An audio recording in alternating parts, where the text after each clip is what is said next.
So it says it's going live. I don't know if it is live. I just realized I don't have a ton of light in here, and they don't have overhead lights. Guys, welcome to the Lore Reloaded Hotel Edition. Hope all of you guys are having a fantastic and wonderful time.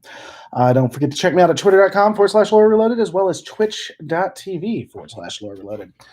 We'll give it a little bit of time and then try to just jump down into it, see if people come in or not, have a little bit of fun. This will be a breakdown of the Picard episode. I didn't get to do it before because of what was going on in my life. Hopefully, I'll be able to break it down tonight. I don't know if this Wi-Fi is going to let me, or if you guys are interested, definitely let me know. What's going on? R. McDud, Frostwitch up in his house. I'm also using a Mac. I'm not used to using a Mac. I'm going to be completely honest with you guys. So this is going to be fun. Leon is here for a change. That's always good. Well, Laughable Larry, I'm only amazing because of you. It's seeing how I'm relating. So thank you for making me the best me. Oh, already having connection issues. Already. What the holy hell?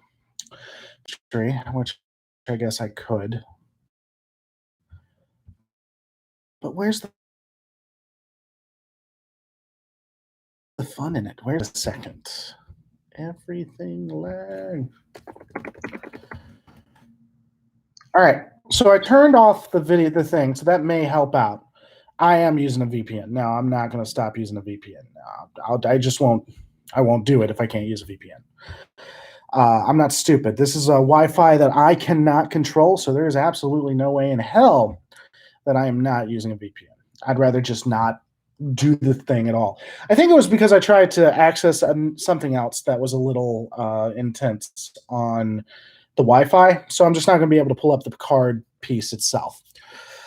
So we're going to have to, well, no, we won't have to all do it from memory. If only I had another device where I could take a look and watch it. Not watch it, but see the various scenes to discuss and go from there. But interestingly enough, I had more people on my last one versus this one. What's up with that? Unless it's just being brought down. So this is going to be a breakdown of the latest episode as I've discussed. Honestly, it's interesting to me because the more they move towards the finale, the more it, honest to God, feels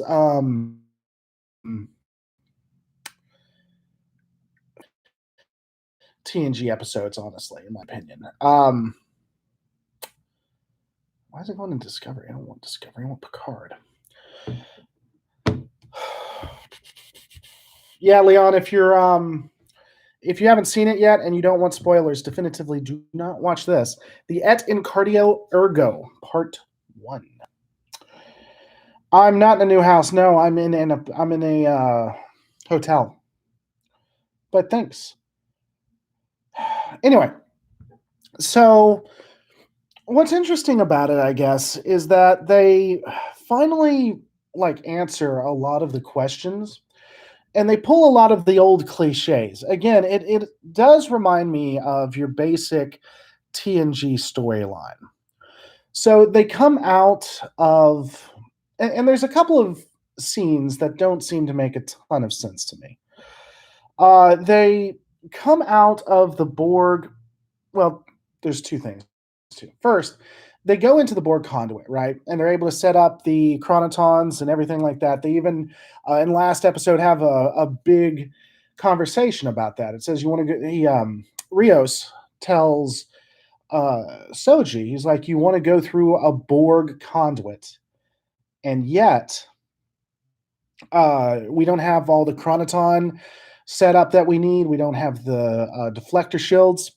We're not really set up to go through a Borg conduit, which is kind of interesting. This means that Starfleet and the Romulans and everyone now knows how to go through Borg conduits, which I guess kind of makes sense if you're looking at Voyager, advising them and showing them how they would use their technology to get through it. But apparently Soji is able to fix it and set it up so that they are able to do that. I don't mind that as much. But what I find interesting is they're being followed by the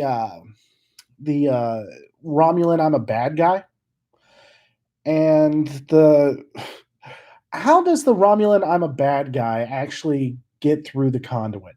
Did he already have all of the setup that Soji assisted them with? I guess is my question.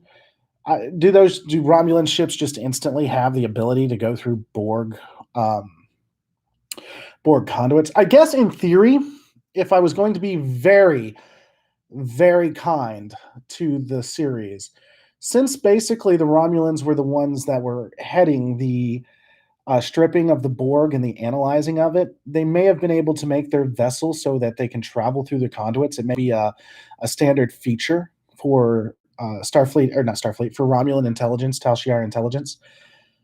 That's given them a lot of grace in that. I guess it is possible. I'd be curious to get your guys' opinion when it comes to that, because I always thought that was strange last episode, and now that he actually came through it and was able to attack them in this episode, I thought that was like, I don't know, it just seemed really weird to me, because either the ship had the ability to do it, the Romulan ship had the ability to do it, or he was so close to the La Sirena, or whatever the hell it's called, the Mass Effect ship, that they were protecting him too. Like the Chronotons was protecting him as well, but the La Sirena wasn't picking him up. They didn't know until they left the conduit. So that really wouldn't make much sense. I'd be curious what your guys' opinions are on it. Cade MacArthur, have I seen Orville? I have. Not the latest season, but I have seen Orville. And in fact, I've talked to Tom Constantino, who is right under Seth MacFarlane. Go slow, please, watching episode. So I got to take my time. I have an issue. How did they even have the tech and codes to open the conduit? No Borg signal means no power. The way that it was presented, it looks like the Borg cube was just the Borg conduit was just open. I guess maybe Soji instantly had it. I don't know. I that's a good question too. Maybe again, what's going on, Max? Maybe again, if we're giving them the benefit of the doubt, with the return of Voyager, they finally learned a lot about Borg technology, including how to open the Borg conduits and how to go through them, to the point that even civilian ships have the ability. You know, that's the only guess I could have when it comes to it. There could be other options or other ways, but that's the only way that really makes sense to me.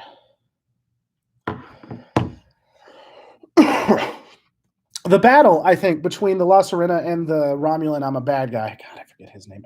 It's not Elnor, because that's the name of the good guy. Some of these characters are entirely forgettable. I don't know. Romulan I'm a bad guy boyfriend. How in the hell are you able to project your Romulan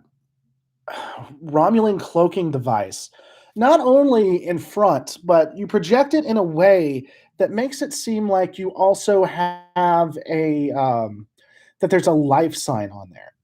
That seemed like one of the most ridiculous thing. I mean, I try to have a little more grace than usual, because this Trek isn't necessarily written in the way that I prefer. So I do try to give a little more grace than I would on something that was written in the 80s, 90s, or 2000s. Early 2000s. Well, I guess still early 2000s. Anyway, not the 20s, not Disco Trek.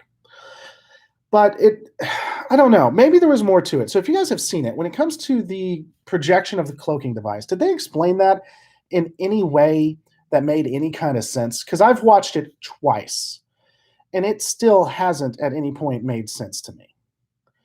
Narek was his name. Okay.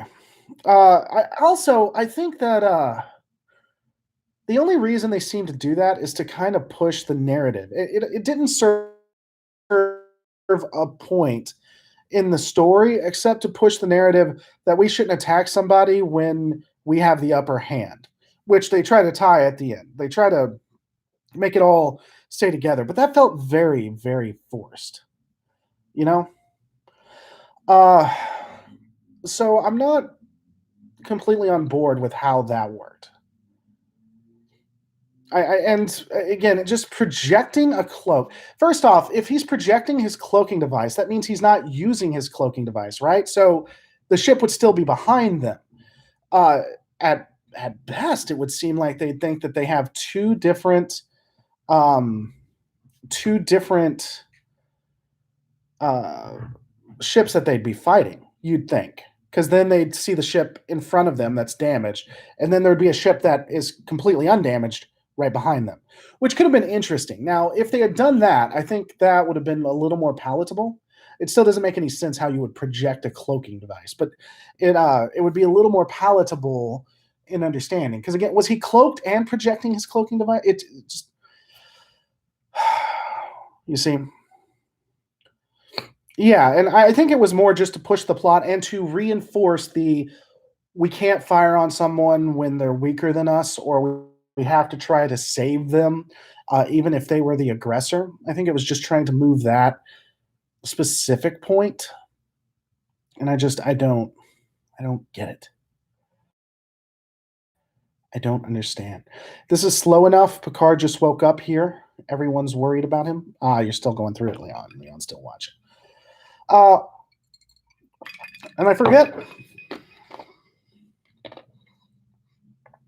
So John Heslop says, say something you liked. Well, we're going to talk about the entire piece of it, at least as far as you guys want to go. And then I can, at that point, talk about something I liked as we go through it.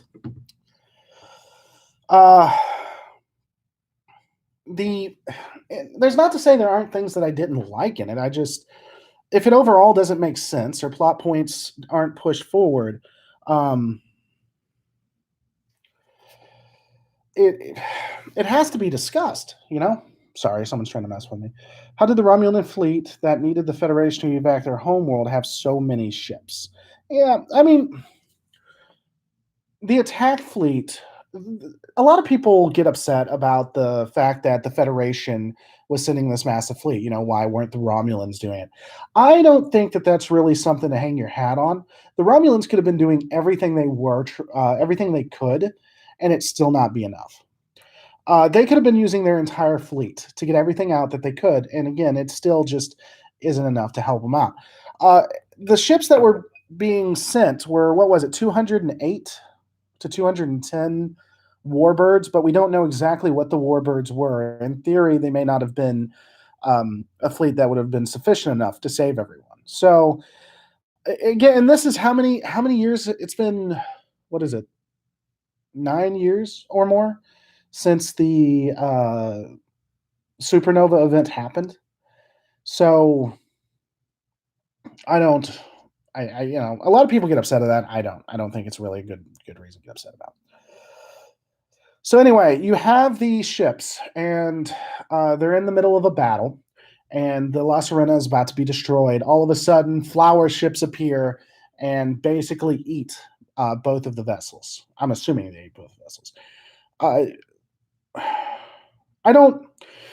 I don't have an issue with that either because we've always seen different kinds of vessels. Uh, we've seen jellyfish. Like remember TNG's first episode had two jellyfish that apparently were loving each other at the end. So the fact that you have different vessels or flowers or whatever, I don't really have any specific or huge issue with that.